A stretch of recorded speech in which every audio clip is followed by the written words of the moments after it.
Welcome, ladies and gentlemen, to WWE NXT June 20th, 2018 review. Now,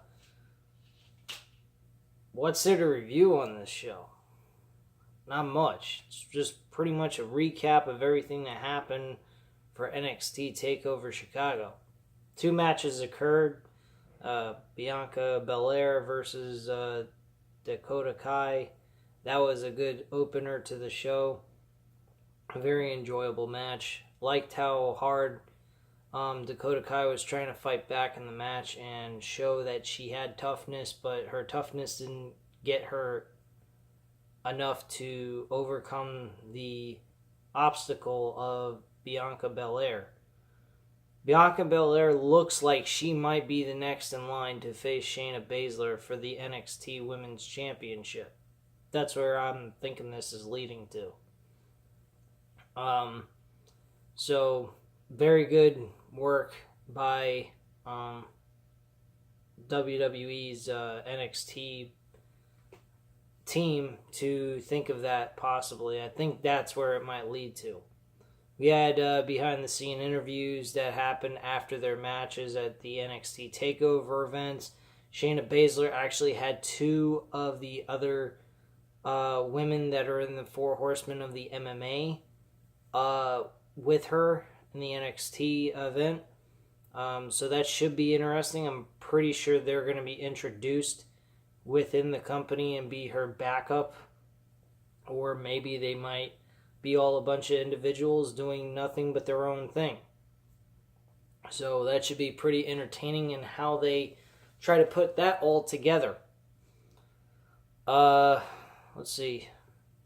The Tommaso Ciampa and Johnny Gargano promo video of what happened during that matchup was unreal. Very good work by the producers of that video. I think they did a fantastic job. Pretty much showed everything, the major highlights of the entire matchup that you needed to know throughout. Aleister Black, I mean, he was in a hard-fought victory over Lars Sullivan. Lars Sullivan, you're definitely going to see him back in the NXT World Championship hunt very soon at some point down the line. Definitely. He's never going to beat Aleister Black, but he is going to become NXT champion for whoever is holding on to that title. That I can tell you. What do I think they should do with Aleister Black's undefeated streak? Because they did mention that during his before they showed this actual highlight video of what happened between him and Lars Sullivan. I think the same result should be how Asuka got. I think he needs to retire from NXT as undefeated, as champion, and surrender the belt and vacate it. So I think really after you put him through a series of title defenses leading up to the next NXT show, TakeOver show, I think that's when they should have him maybe retire the belt. I think the belt should be retained by Aleister Black at SummerSlam, or during the SummerSlam event weekend at the TakeOver Brooklyn episode, and have him beat Tommaso Ciampa thanks to Johnny Gargano, and then have Aleister Black retire as champion and move him up to the main roster after that. At that point, from there, throughout the entire fall, have Johnny Gargano and Tommaso Ciampa fight over the vacated championship and crown one of them as the champion at the NXT TakeOver event during the Survivor Series weekend. That's how I see they should do it. But let me know what you guys think about my thoughts on that. If you guys have any other better ideas, I'd definitely like to hear from you. So most certainly any ideas would be appreciated being commented on these videos. That's what this channel is all about, sharing your ideas, sharing your opinions. so on and so forth. So I definitely want to have an interactive channel with all of you. So if you guys have any comments and opinions down below, leave them. You're more than welcome to. Let me see. The War Raiders versus the Mighty. That match was alright. I mean, it wasn't that big of a deal. War Raiders walked away as winners. They're looking like they're probably going to head for the tag team titles at some point against the Undisputed Era. So I honestly think we got a lot to look forward to leading up to this next NXT TakeOver event in Brooklyn. So definitely keep an eye on that. These videos are going to be popping up every week. At least NXT videos are going to be popping up every week for the remainder of the time up to SummerSlam. I'm not going to go ahead and disregard that. If I don't record the videos the same day the event happened, I will definitely record it the day after or during the weekend. But there is not one week that will not go by where I will not record a video for the NXT episodes. That I'm definitely staying true to, sticking with 100% all the way. So, bottom line, guys, my reason for me, per se, why I have not done week after week after week after week and being very persistent on everything I've said about reviews on modern day wrestling. Here's the reason why.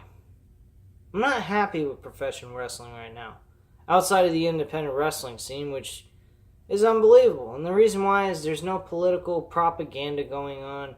There's no corporate bullshit going on. WWE is a corporated run business. It is not anything more than that. We get good television from NXT because there is no corporate bullshit. When it comes down to it with Triple H, his show is not about corporate propaganda bullcrap. It's about giving us close to reality, sport-like authenticity that you possibly can get. And that's what he tries to produce every single time. Now, when Vince McMahon moves on, or he moves himself from the picture from being the head honcho of WWE, I don't know what we're going to expect. I don't know if having Triple H in office is going to really change anything. There's too much going on in the machine of the WWE that there's too much political bullshit going on. They have to worry about public relations. They have to worry about their stocks. They have to worry about this. They have to worry about that. They have to worry about everything. WWE used to be what the indies are like now. Indies are cool. Indies have pizzazz, freedom, and creativity.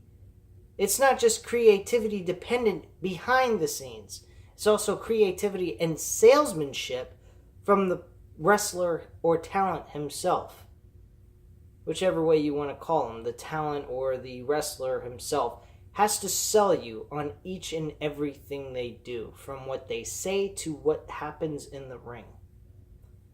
That is what I miss about professional wrestling. What you can sell me on. How good of a salesman are you in the middle of that ring? You don't have...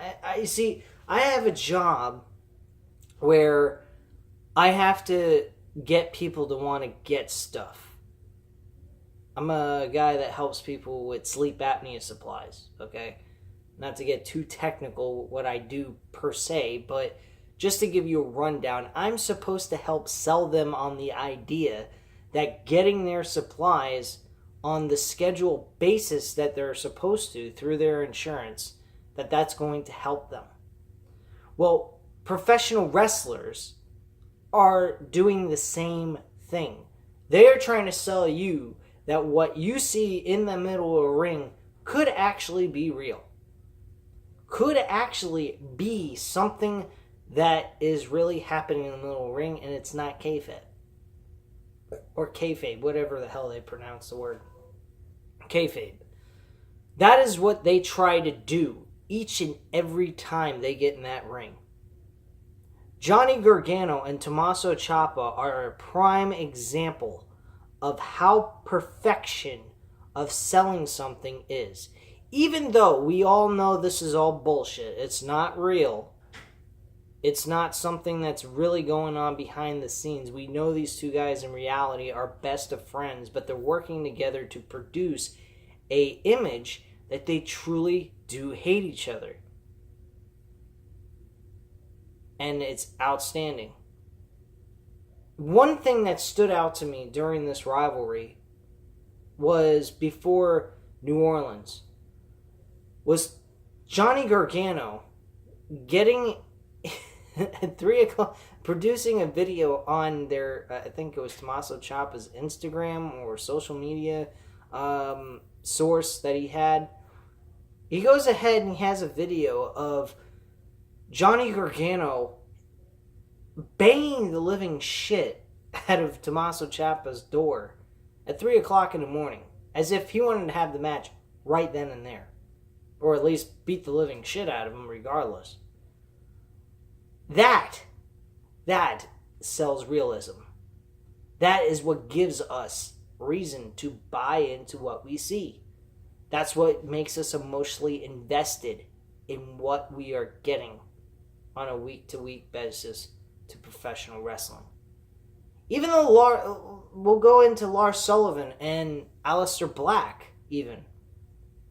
Lars Sullivan and Aleister Black wasn't all that big of a deal. It wasn't the biggest match on the card. It wasn't even the main event, and it was for a world title. The reason why this match was still even better than anything you'll find in WWE outside of the Indies is that this was purely about willpower and strength. Who's the stronger man? Who can take the most punishment? And who at the end of this whole thing can prevail? That's what this was all about. And we were so emotionally invested in Aleister Black because they built him up so well. It reminds me of Asuka, truthfully.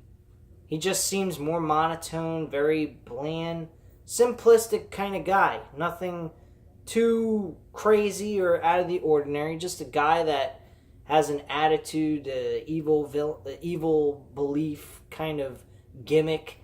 Very mysterious kind of look on him and whatnot.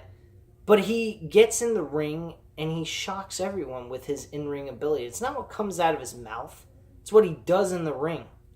He took a punishment from Lars Sullivan and gave us a fucking awesome match. Now, was it the best match on the card? No, it wasn't. These two guys were two big, bulky guys. You can't expect a 5-star flip kind of move classic matchup. You're going to expect old school type wrestling like Bruno Sammartino and Billy Graham, Hulk Hogan type of wrestling stuff. But at the end of the day, does it take away the wrestling ability and entertainment value out of it? Absolutely not. It's what they do to get us invested with this shit. And if they can do that, then they're doing their job right. And that's the end of that. That's all I have to say on this. Anyway, guys, there wasn't much to review on with this show. I mean, because there was only 2 matches.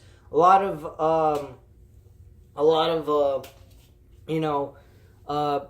recapping what happened at NXT TakeOver Chicago, and a little bit of glimpses of what we could possibly expect leading up to the next NXT TakeOver event. I really think Bianca Belair is the next one in line for Shayna Baszler's NXT Women's Championship. She is probably the most comparable competitor to Shayna Baszler for NXT Championship. I don't think there's any woman right now that gives me the idea that they could possibly beat Shayna Baszler. The only one I think could possibly do that is the Japanese wrestler, what the hell? Japanese wrestler, Kairi Sane. I believe she's probably the only one really at this point in time that has a legitimate shot at maybe beating her for the title. So between Bianca Belair and Kairi Sane, I think those are the only two women that really got a shot at even making this believable to beating Shayna Baszler at this point. But anyway, guys, I thank you very much for watching the video. I hope you enjoyed watching it. Leave a like button if you liked the video. Also, leave your comments and opinions down below as always. And hit the subscribe button if you're not already subscribed to the channel. And thank you very much for watching, guys. Bye.